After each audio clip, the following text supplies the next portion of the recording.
Magandang araw mga ka-AgriGuide at welcome po ulit dito po sa aming channel. So sa episode po na ito, mag-share lang po ako ng tips na must have po pagka po tayo ay merong concrete pad or trapal pad o ginagamit po ang system ng biofloc or ng RAS, na alam naman na po natin na pagka po ganong system ang ating ginagawa ay napaka-importante po na dapat po hindi po mawalan ng oxygen ang ating pong mga alagang isda. So i-share ko lang po ito na nabili ko po sa Lazada. Ito po ay power outage alarm.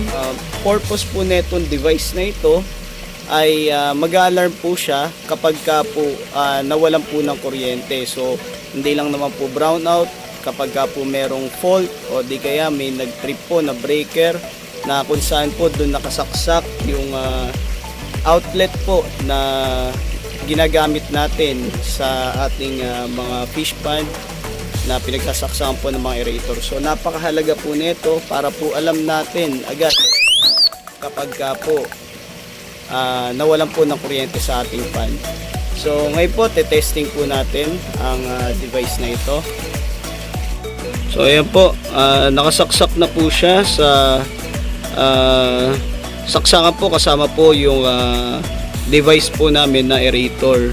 Ito po siya ngayon, nakasaksak na po siya ngayon. At ito po yung ating aerator. So pagka po may instance na magba-brownout, ito po ay mag-alarm. So ito po ay the battery, yung pong 9 volts na battery. Ayan po, nilalagay lang po dyan. At pagkatapos po, dapat po ito ay lagi pong naka-on. So i-on po natin siya. Ayan po, hindi po siya mag-a-alarm kasi po meron pong power sa ating outlet. So isasample lang po natin. Papatayin po natin yung switch na parang indication po na nag-brown out o nagkaroon po ng power outage o nag-trip po yung breaker, kaya po mawawalan po ng kuryente ang ating outlet. So papatayin lang po natin.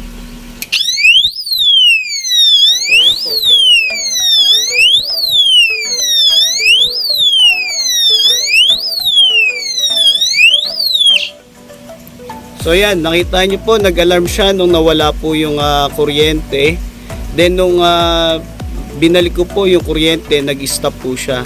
So isipin nyo po ang halaga po ng device na ito para po sa ating mga nag-aalaga ng isda sa mga concrete pond. At yung pa pong ibang mga livestock na hindi po kailangan na mawalan ng kuryente, katulad po ng mga incubator, pati na rin po sa mga brooder, dahil para po alam din po natin kapag ka po nawalan po ng kuryente, yun pong ating mga pinagsasaksakan para po sa ating mga livestock. So hanggang dito na lang po ang video na ito. Sana po nakatulong ulit kami sa inyo. Maraming po salamat sa inyong panonood. Happy farming po sa lahat. Paalam po.